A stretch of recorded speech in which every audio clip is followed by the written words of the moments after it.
आपली संस्कृती, आपले संस्कार सदा राहू दे आपल्या सोबत। भारताच्या महान ग्रंथांचे आणि काव्यांचे संपूर्ण संकलन सबस्क्राइब करा तिलक।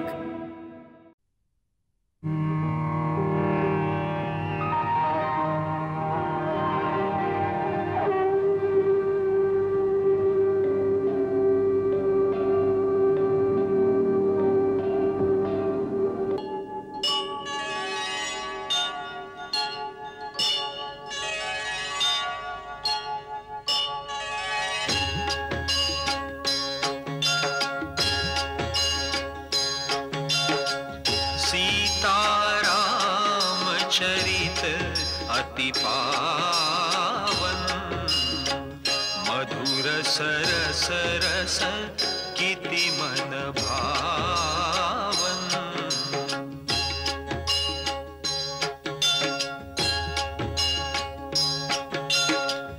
युग युग गीत तयांचे गावे, प्रभु गुण गात मना सुख वावे।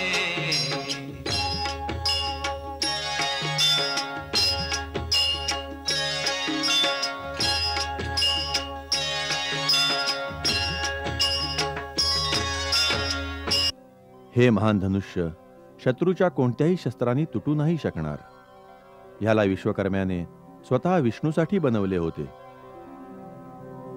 पुढे जाऊन महापराक्रमी आणि अत्यंत मायावी राक्षसवीरांशी तुला टक्कर द्यावी लागेल, म्हणून तू हे धनुष्य स्वीकार कर।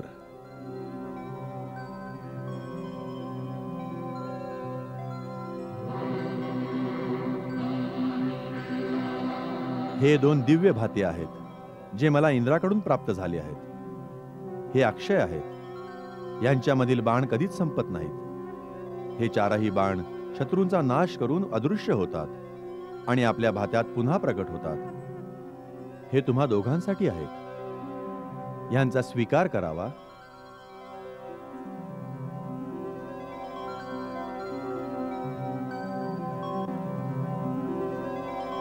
ही एक दिव्य शक्ती आहे ज्यामध्ये त्रिलोकाला विजयी करण्याचे सामर्थ्य आहे। लक्ष्मण, तू याला धारण कर।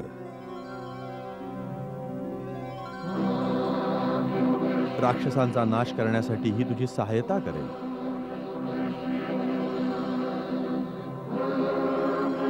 राम, हा तो बाण आहे ज्यामुळे शंकराने मेरू पर्वतावर बनवलेल्या महान धनुष्यावर अनुसंधान करून कृपासुराचा वध केला होता।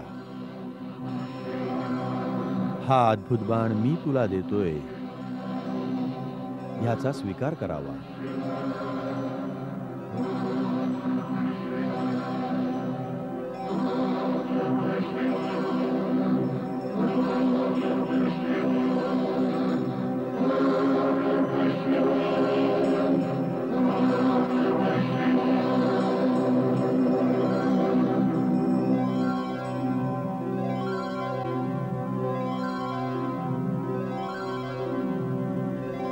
ह्या दिव्य शस्त्रांमधील समस्त शक्ती आजपासून तुमच्या आज्ञेत राहून तुमच्या आज्ञेचं पालन करतील। प्रभू, आपल्या या विशेष कृपेमुळे आम्ही धन्य झालो आहोत। राम, तू सर्वदा विजयी होशील। तिन्ही काळ आणि समस्त जनतेमध्ये तुझी जयगाथा गायली जाईल। देवताही तुझ्या समोर नतमस्तक होतील। हे कर्मवीर, मीही तुला वंदन करतो।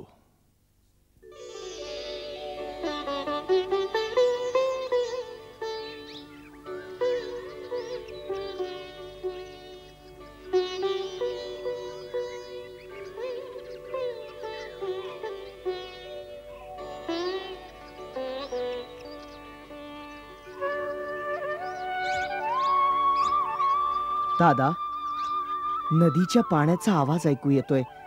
असं वाटतंय गोदावरी जवळ आलोय। हो लक्ष्मणा, इथेच पंचवटी असेल।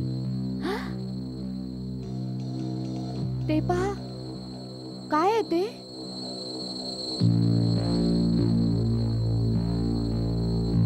खूप मोठं गिधाड असावं, जसा गिधाडांचा राजा असावा। इतकं मोठं गिधाडणं आजपर्यंत बघितलं ना ऐकलं. मला तर वाटतं कोणी मायावी राक्षस आहे. दादा मला आज्ञा करा, मी माझ्या एकाच बाणात याला यमलोकाला पाठवतो. जरा धीर धर लक्ष्मणा. तुला चित्रकूटावरची भविष्यवाणी आठवत नाही? जोपर्यंत शत्रू किंवा मित्राची पूर्ण खात्री होत नाही तोपर्यंत केवळ अशंकेने प्रेरित होऊन कोणावरही वार करू नये, नाहीतर मागून पश्चाताप करावा लागेल.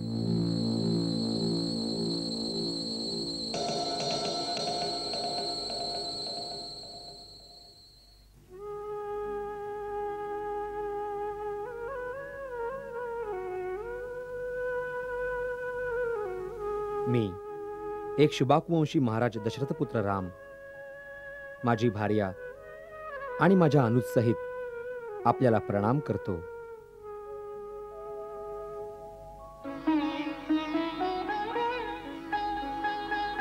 हे महापक्षी, मी आपला परिचय जाणण्याच्या इच्छेने आपल्या समोर आलो आहे. आपण कोण आहात आणि कोणत्या चांगल्या कुळात आपण जन्म घेतला आहे हे जर तुम्हाला योग्य वाटलं तर आम्हाला सांगण्याची कृपा करा. वत्सराम, तू माझ्या स्वर्गवासी मित्राचं दशरथाचं नाव घेऊन मला हर्षभरित केलं आहेस. महापराक्रमी महाराज दशरथांशी माझी मैत्री देवासुर संग्रामांच्या वेळेस झाली होती, जेव्हा त्यांनी संभ्राशिवाचा संहार केला होता. त्या दिवशी त्यांनी मला जवळ घेऊन असं म्हटलं होतं की जटायू, तू मला माझ्या प्राणाइतकाच प्रिय आहेस. तू त्यांचा पुत्र आहेस, तसाच माझाही पुत्र आहेस. रघुनंदन, महर्षी कश्यपांना 2 पुत्र झाले होते, गरुड आणि अरुण. गरुड श्री विष्णूंच्या सेवेमध्ये गेला आणि अरुण सूर्यदेवांच्या सेवेत लीन झाला. मी त्याच अरुणचा पुत्र आहे. आम्ही दोघं भाऊ आहोत. माझे मोठे भाऊ संपत्ती गिधाडांचे राजा आहेत. माझं नाव जटायू आहे. तुम्ही लोक पंचवटीत पर्णकुटी बांधून राहा. मी त्याच्या जवळपासच एखाद्या प्रहरीसारखा राहून तुमची रक्षा करत राहीन. पक्षीराज, आज किती भाग्यशाली दिवस आहे. आपल्याला भेटून जसे मला माझे पिता पुन्हा भेटले. आता मी स्वतःला परत सनात आणि सुरक्षित अनुभव करत आहे. लक्ष्मणा, इथेच आपली पर्णकुटी बनव. हो वत्सा, तिथे नदीच्या किनारी ते स्थान सर्वात उत्तम आहे.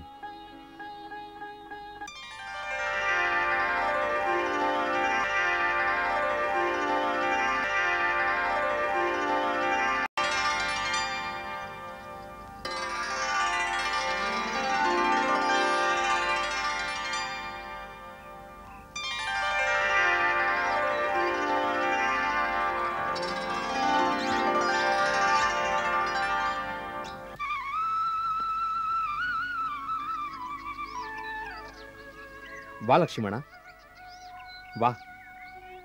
बघितलं सीते, आपल्या दिराच्या लक्ष्मणाच्या कार्यकुशलतेला. विश्वकर्मा मोठी मोठी घर निर्माण करू शकतात, पण राजमहालापेक्षा श्रेष्ठ पर्णकुटी बघता बघता निर्माण करणं फक्त लक्ष्मणाचंच काम आहे. इथे तर विश्वकर्म्यालाही हार मानावी लागेल. आपलं प्रोत्साहनच मला नेहमी प्रेरणा देतं दादा. मी तर तुमचा सेवक आहे. तू माझ्यासाठी काय आहेस हे सांगण्यासाठी शब्द नाही आहेत माझ्याकडे.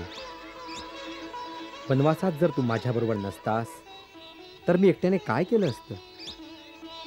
तुझ्या सेवा आणि सहयोगाने असं भासतच नाही की मी वनवास भोगत आहे. तू माझा भाऊ नाहीस, आज्ञाधारक पुत्राप्रमाणे सेवा करणारा आणि पित्याप्रमाणे प्रतिपालन करणारा पण आहेस. दादा, माझा हा जन्म तुमच्या चरणांशी समर्पित करण्यासाठीच झाला आहे. वहिनी, एकदा नीटपणे निरीक्षण करून सांगा बरं, काही कमी तर राहिली नाही ना? ते तर मी बघतेच आहे भाऊजी. कल्पनेपेक्षाही अधिक सुंदर आहे. या पवित्र कुटीचा कोपरा आणि कोपरा. तुम्ही माझं स्वप्न साकार केलं भाऊजी.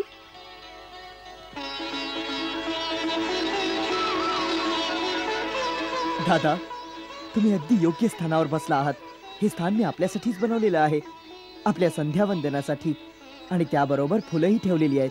कसं आहे दादा? अति उत्तम लक्ष्मणा. ह्या वटवृक्षाखाली किती शांती आहे. मग स्वामी,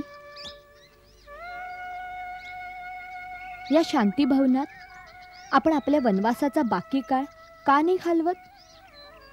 अयोध्येचा त्याग करून वनात भटकून भटकून 12 वर्षापेक्षा अधिक काळ व्यतीत झाला. अयोध्या, सीते, तू किती पवित्र नाव घेतलंस. अयोध्येचं नाव स्मरताच जन्मभूमीच्या मातीचा ओला सुगंध रोमारोमात सामावतो. आणि त्याबरोबरच येते माता कौशल्याची आठवण. आपल्याला तर कधी कधीच आठवण होते, पण माताजींच्या दुःखाचा अनुमान आपण नाही करू शकत.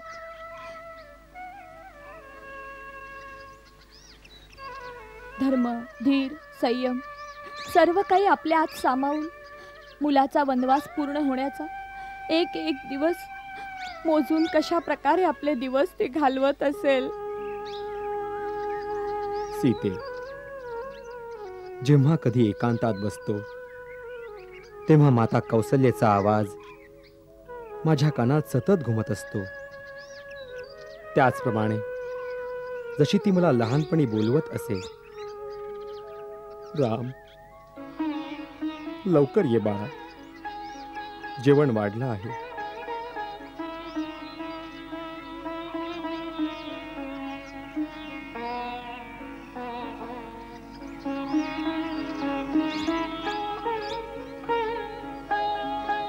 कधी कधी असं वाटतं की माता आपल्या महालाच्या खिडकीत उभी राहून माझी वाट पाहत आहे. धीर धर माते, हो धीर धर. आता थोडाच वेळ राहिला आहे माझ्या परत येण्याला. मी येतोय माते, मी येतोय माते, मी येतोय, मी येतोय माते, माते मी येतोय, माते मी येतोय.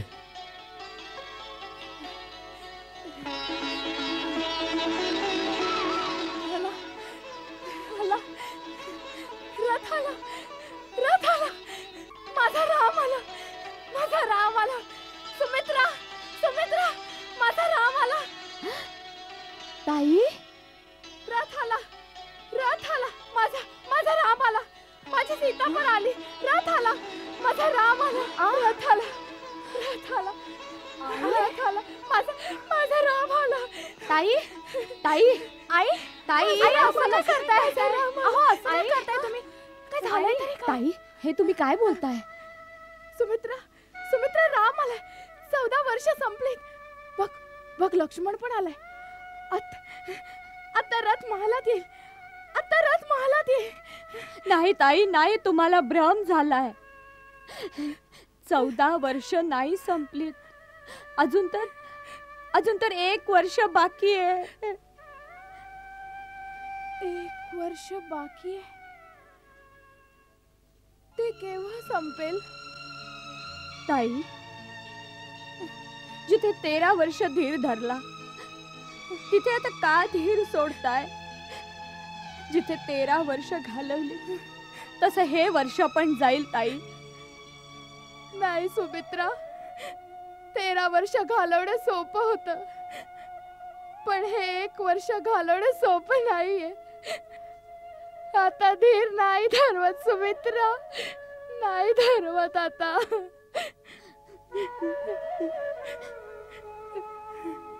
सुमित्रा, काय ताई? जर काळाची गती थांबली आणि हे वर्ष पण नाही गेलं तर काय करणार? नाही ताई, हे वर्ष पण जाईल, हे वर्ष पण जाईल ताई. पण जाईल ना. हो ताई, अवश्य जाईल. चल ताई, आज चल. चल. सुमित्रा, काय ताई? यावेळेस राम कुठे असेल ग? तो पण इथे येण्याची तयारी करत असेल ना? हो ताई, हो, येण्यासाठी निघतच असेल. ते आपली आठवण काढत असतील, आपल्या सगळ्यांची आठवण काढत असतील.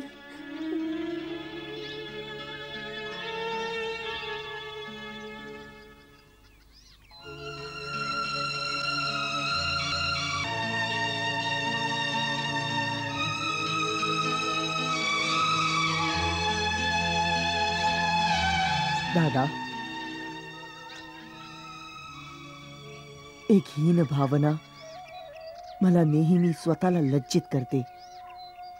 असं काय झालं तात?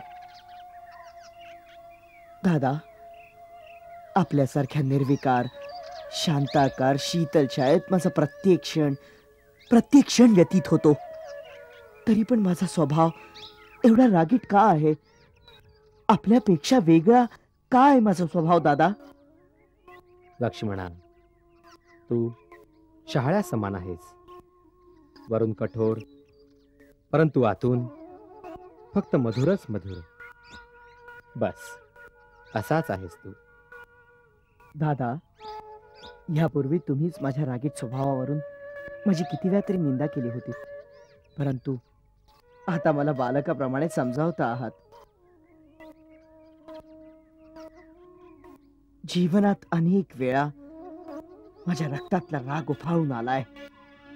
त्या सगळ्याचं काही ना काही उचित कारण मी सिद्ध करू शकतो, परंतु एक क्रोध, एका आवेशासाठी मी स्वतःला कधीच माफ करू शकणार नाही. ते कोणत्या? देवासारख्या भरत दादावर संशय, त्यांच्या प्रती दुर्भावना, त्यांच्यावर शस्त्रप्रहारासाठी तयार झालो मी. या गोष्टीला मी आपल्या मनातून कधीच काढू शकत नाही.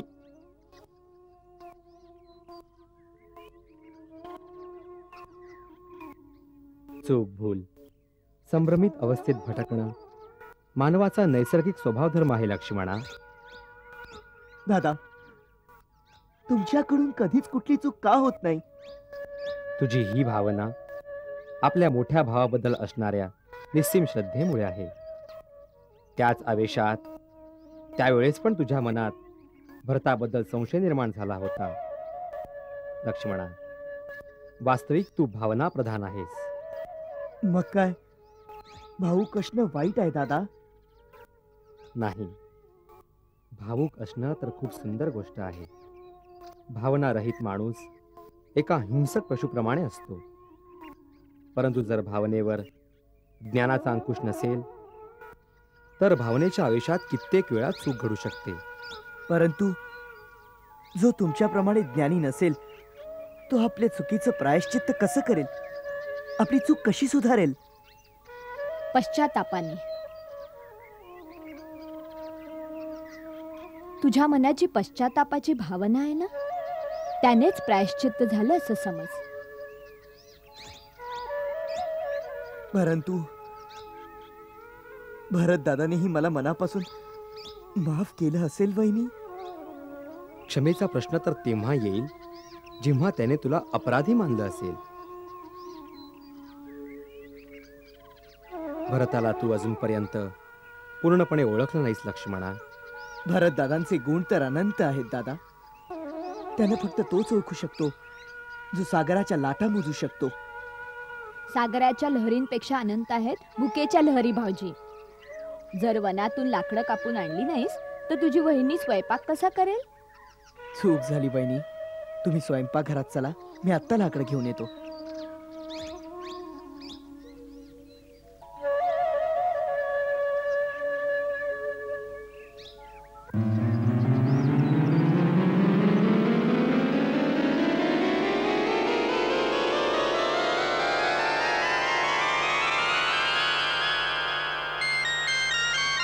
शूरपणखा व्याकुळ झाला हरपले चित्त आणि चैन रामरूप बघूनिया दीपले तिचे नयन कामातुर लोलुप नारी जाहली अंध अविचारी जाहली अंध अविचारी कामातुर लोलुप नारी पसरवू लागे निज माया इच्छाकृत रूप धराया इच्छाकृत रूप धराया पसरवू लागे निज माया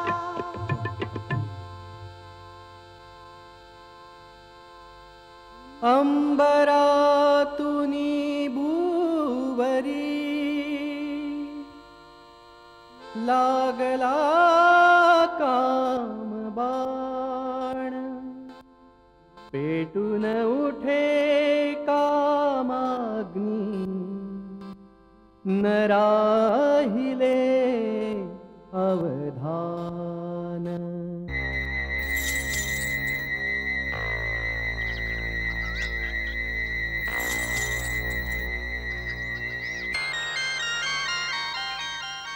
मंगल भाव मनात जपोनी दशरथ राज आनंदे मनोमानी